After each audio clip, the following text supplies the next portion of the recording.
Kan kalau bisa, guru-guru yang udah honor tuh bertahun-tahun, ada yang 10 tahun, ada yang 15 tahun tuh, yang daerah-daerah terpencil, pulau-pulau terluar tuh kalau perlu diberi istimewa, udah langsung diangkat aja deh.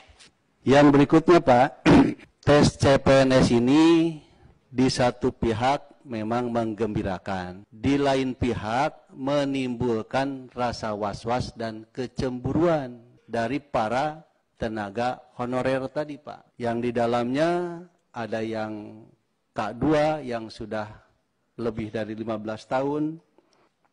Kami menekankan lagi tambahan untuk K2. Saran kami K2 yang sudah melaporkan kepada kami tempoh hari yang jumlahnya 400 ribuan lebih itu, apa salahnya diangkat saja menjadi pegawai negeri. Bisa mafhum karena terkait dengan informasi, terkait dengan fungsi, terkait dengan peran dan tanggung jawab. Tetapi suka tidak suka mau tidak mau undang-undangnya begitu. Karena itu harus dipastikan tidak ada lagi pegawai-pegawai yang di luar, jenis pegawainya itu di luar undang-undang. Sementara saat ini kan masih ada ini Pak, ya masih ada. Bahkan di daerah-daerah masih mengangkat pegawai-pegawai yang kontrak, tapi kontraknya seperti apa kita juga ngerti. Ya tiba-tiba dikontrak gitu saja, ya. Dan yang mengenaskan kan mereka dibayar masuknya kategori barang dan jasa, bukan lagi SDM. Kan begitu Pak? Ya diambilkan uang dari bos, misalkan diambilkan dari apa. Nah yang begini kan saya kira tidak kompatibel dengan undang-undang yang sudah berlaku. Nah ini maksud kami adalah kebijakannya seperti apa. Jadi tidak spesifik terhadap lembaga KPK, tapi lembaga yang lain termasuk perguruan tinggi. Kalau untuk jenis pegawai tetap, di perguruan tinggi ada dosen tetap. Nah pada saat yang bersamaan juga masih ada banyak daerah yang melakukan rekrutmen pegawai yang tak jelas statusnya itu Pak. Pada saat yang sama juga kita masih menyisakan masalah-masalah yang terkait dengan status honorer. Orang masih menyebut honorer, nomenklatur dalam undang-undang sudah nggak ada, sudah nggak dikenal lagi honorer itu. Kalau dari jauh kelihatan PNS, dari dekat sudah pasti bukan, kan begitu Pak. Itu maksudnya, terima kasih. Yang kedua, saya ingin pertanyakan kalau bisa, guru-guru yang udah honor tuh bertahun-tahun, ada yang 10 tahun, ada yang 15 tahun tuh, yang daerah-daerah terpencil, pulau-pulau terluar tuh kalau perlu diberi istimewa, udah langsung diangkat aja deh. Dan saya yakin negara tidak akan bangkrut. Tidak akan bangkrut. Karena guru-guru SD Impres yang tahun 78 yang dimasukkan oleh Presiden Soeharto untuk daerah Kalimantan Barat itu, dari Jawa Tengah, dari NTT, dari NTB, itu 11.000 pensiun Pak. Dan saya sudah lihat sendiri bergaji 100.000 dari dana bos seperti apa yang dikatakan Pak Arif tadi. Memang benar itu pimpinan. Nah terutama tenaga-tenaga honor yang pada waktu itu bupati, wali kota, gubernur dibolehkan memberikan mengangkat mereka sebagai tenaga honor, Honda. Tapi yang diangkat oleh proyek seperti yang beliau katakan itu kontrak. Jadi 1 tahun proyek, 1 tahun itulah dia tenaga ahli di proyek. Nah ini kalau bisa tidak usahlah diikut-ikutkan. Yang paling penting itu PPL, guru, kesehatan. 3 ini aja. Kalau tenaga administrasi seperti apa yang dikatakan Pak Menteri, saya setuju sependapat. Tapi PPL, kesehatan, guru ini, bagaimana kita membangun SDM visi misi Presiden? Kalau dari sini makannya nggak cukup, kesehatannya jelek, dan lain-lain. Nah kalau bisa diangkat aja deh Pak, dosa tes-tes. Dan saya yakin negara tidak akan bangkrut. Sekian, terima kasih. Terima kasih Pak Cornelis. Yang berikutnya Pak, tes CPNS ini di satu pihak memang menggembirakan, di lain pihak menimbulkan rasa was-was dan kecemburuan dari para tenaga honorer tadi Pak.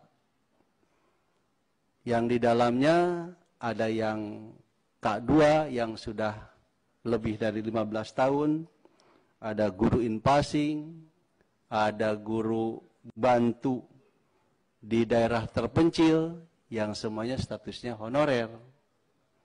Nah ini kelihatannya memang harus ada jalan keluarnya Pak Menteri. Kalau memang mereka tidak mungkin diangkat PNS, ya kan tadi ada P3K Pak. Yang mengangkat ini kan kebanyakan barangkali daerah lah. Yang di pemerintah daerah ada anggaran daerah. Ya apa salahnya kalau dari Pak Menteri dengan BKN sudah saja perintahkan kepada kepala daerah untuk diangkat semuanya sebagai P3K. Dengan honor yang jelas. Ya. Nah sekarang kaitan honornya itu Pak, kita kan menetapkan UMK. Kalau perusahaan kurang dari UMK dikenakan sanksi. Tapi pemerintah sendiri memberi honor 200.000. Ini tidak pernah ada sanksi terhadap pemerintah. Ya. Jadi harus ada ketetapan. Kalau berani mengangkat tenaga honorer, ya berilah honor yang sesuai dengan upah minimal, upah minimal kota, kabupaten. Dananya kan bisa dari DAU, Pak, di daerah juga. Ini kalau memang akan memberatkan APBN. Yang berikutnya, Pak, ini ada juga tenaga in-passing ini, ya, yang ditandatangani oleh Kementerian Agama. Jadi pegawai swasta di madrasah atau di apa gitu, diberi pangkat sesuai dengan PNS, tapi gajinya tidak sama dengan PNS. Nah ini kan jadi terlalu banyak ini variatifnya nih, ya. Apa tidak setangan ini Pak? Semuanya setangan saja dari Pak Menteri begitu.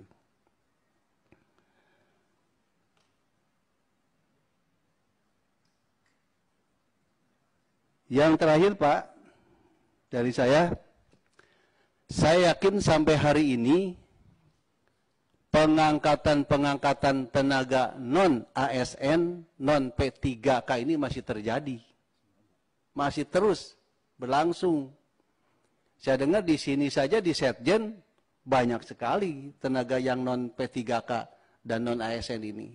Di daerah, apalagi kepala daerah yang baru terpilih ya oleh tim sukses diminta akan terus. Nah, ini harus ada sanksi yang jelas. Atau tadi Pak, mereka harus sanggup memberikan honor atau gaji yang sesuai dengan minimal UMK Pak.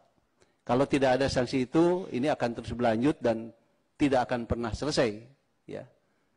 Itu saja barangkali Pak Menteri, jadi mohon perhatian untuk honorer yang sudah lama ini, ya, ada solusi. Ya, kalau harapan sih sama dengan Pak Koordinator, ya diangkat PNS saja nih, sudah hutang Pak, ya. Kami menarik ini, kami berikan penghargaan kepada Bapak semua, karena sudah menyiapkan untuk tenaga guru, tenaga pengajar itu, yang dari rencana penerimaan kita yang di PNS ini, itu sebanyak 61.752 orang. Kemudian untuk tenaga kesehatan 30 ribuan, kemudian untuk tenaga teknis 58 ribuan. Khusus untuk guru, kami memberikan perhatian untuk ini karena di daerah kami, di daerah kita juga seperti yang dikatakan Pak Kondes tadi itu, masih banyak sekolah-sekolah yang kehilangan gurunya.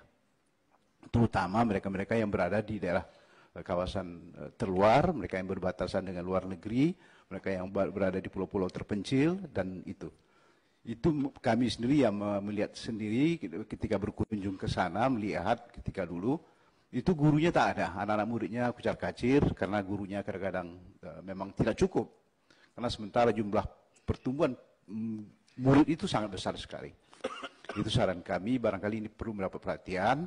Dari 61.000 itu kami menyarankan barangkali seperti yang kami katakan tempoh hari, mohon berkenan kiranya pihak penerima CPNS ini mendahulukan bagi mereka pegawai-pegawai negeri untuk duduk sebagai pegawai negeri. Jadi mereka yang di luar, mereka yang di daerah-daerah terpencil itu diprioritaskan. Karena mereka kalau bersaing secara normal dengan yang lain, agak sulit mereka akan tembus menjadi PNS. Kami menekankan lagi tambahan untuk K2. Saran kami, K2 yang sudah melaporkan kepada kami tempoh hari yang jumlahnya 400 ribuan lebih itu, apa salahnya diangkat saja menjadi pegawai negeri. Pertama pertimbangannya, mereka sudah mengabdi sekian belas tahun dari yang mereka ketika kita mengadakan RDPU dengan mereka. Pertimbangannya itu, mereka sudah mengabdi untuk bangsa dan negara ini. Hanya saja, ketika dulu mereka tak diangkat oleh sesuatu dan lain hal. Saat ini umur mereka sudah lewat dari 35 tahun. Barangkali tidak dimungkinkan oleh undang-undang. Tapi ketika kita memberikan gaji kepada mereka, pendapatan kepada mereka, mereka bukan siapa, warga negara Indonesia yang mau kita sejahterakan. Itu pertama pertimbangannya. Yang kedua, ketika mereka menerima uang, mereka tidak akan kemana-mana, pasti ditumpahkan ke belanja ke pasar untuk memenuhi kebutuhan hidupnya. Dan ini akan menambah pertumbuhan sektor real yang menjadi dominasi dalam tingkat pertumbuhan ekonomi Indonesia yang mencapai 5,01 itu, 5,01 atau 02% yang disampaikan oleh Bapak Presiden. Itu dominasinya adalah dari belanja pegawai negeri dan mereka yang sedikit konsumtif. Mustahil mereka untuk menabung.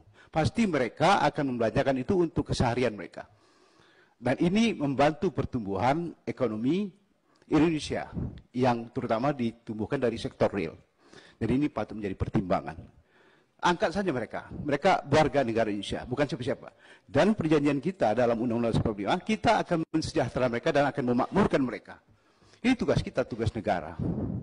Sekarang itu yang kedua. Kalau kita lihat kan ada honorer kategori dan non kategori. Pada Januari 10 Januari 2013 dengan surat edaran Menpan nomor 814.169 itu sudah melarang seluruh bupati, wali kota dan gubernur di Indonesia untuk menerima honorer. Honda ya. Berarti kan ada dua. Ada honorer kategori K1. K2 ini subsistem dari K1 yang sudah terselesaikan. Sisanya masih 340 ribu orang yang hari ini menjadi utang pemerintah. Kenapa? Karena K2 subsistem dari K1. Artinya, istilah Pak Murad kemarin, sebetulnya K2 ini istilahnya tenaga ASN yang tinggal dicarikan cara. Berkaitan dengan rekrutmen. Karena menyangkut rekrutmen ini, tata cara dan seterusnya itu kan sebetulnya ada di Kemenpan RB. Apakah tidak dimungkinkan mereka ini diberikan, karena berkaitan dengan nilai dasar, jabatan, dan kompetensi. Menurut maksud saya, apakah tidak ada cara kepada mereka ini dalam rekrutmen ini yang masih memenuhi syarat, dicarikan cara bagaimana sehingga mereka ini dimungkinkan untuk bisa masuk dengan kebijakan khusus dari Menpan. Sebab kalau tidak dicarikan cara, mereka ini kompetisi dengan ilmu-ilmu baru. Dan secara jujur Pak Menteri, saya pernah mengangkat tenaga Honda dengan tanda tangan biasa ketika saya jadi bupati. Bagaimana bisa saya ke Pulau Runduma itu Pak, harus 3 kali 4 kali tenggelam karena laut Banda yang 7 meter. Ini yang kompetensinya nggak pernah dihitung oleh Jakarta. Terus mereka mau bersanding, mau berkompetisi dengan ilmu-ilmu yang sekarang. Harus ada kebijakan khusus Pak tentang daerah-daerah khusus seperti ini. K2 adalah subsistem dari K1 yang sudah diselesaikan oleh negara. Oleh karena itu maka harus ada kebijakan dari menteri yang berkaitan dengan penerimaan mereka. Sebelum undang-undang ASN itu ada revisi nanti yang berkaitan dengan K2 yang menjadi tanggung jawab pemerintah. Yang kedua, 973 P3K di Jember sudah mereka happy-happy karena mereka sudah diangkat menjadi P3K. Kabupaten lain belum ada bayangan. Pertanyaan saya, apa hambatan? Kenapa Presiden belum menerbitkan Perpres yang berkaitan dengan ini supaya seragam satu Indonesia? Jangan di Jember sudah happy, di daerah di kabupaten lain belum happy, ini bisa menimbulkan kerawanan secara nasional. Yang terakhir, Pak Ugua, Jember mana itu Pak? Hah? Jember mana itu? Saya ini ada informasi melalui apakah hoax? Kalau hoax jangan ditanggapi. Oh ya. Kalau hoax ya. Tapi ini informasi. Ya, rumahnya Pak Ketua. Ya, mungkin. Tapi ini ada yang beredar ya. Kalau hoax sekali lagi jangan ditanggapi. Yang terakhir, karena honor-honor K2 ini kalau di P3-kan, ini kemampuan daerah, maka harus ada surat perintah atau apapun namanya dari Kemenpan RB dengan Mendagri memerintahkan kepada Bupati, Wali Kota, Gubernur seluruh Indonesia bahwa Anda dengan cara Anda bisa terima mereka ini karena toh juga alokasi anggarannya dari DAU. Tapi Bupati, Wali Kota harus punya pedoman sehingga mereka menganggarkan untuk diangkat menjadi tenaga P3K atau masuk dalam kelompok ASN ini. Karena kalau ke pusat memang berat. Tapi kalau dibagi-bagi beban oleh para Bupati, Wali Kota, Gubernur se-Indonesia, maka tinggal membutuhkan petunjuk supaya DAU mereka itu alokasikan untuk melengkapi P3K ini. Sebab kalau tidak ada perintah dari Jakarta, tidak ada bupati wali kota yang berani menganggarkan itu. Saya kira itu Pak. Terima kasih. Assalamualaikum warahmatullahi wabarakatuh. Waalaikumsalam warahmatullahi wabarakatuh. Terima kasih Pak Ugua. Tepat 5 menit.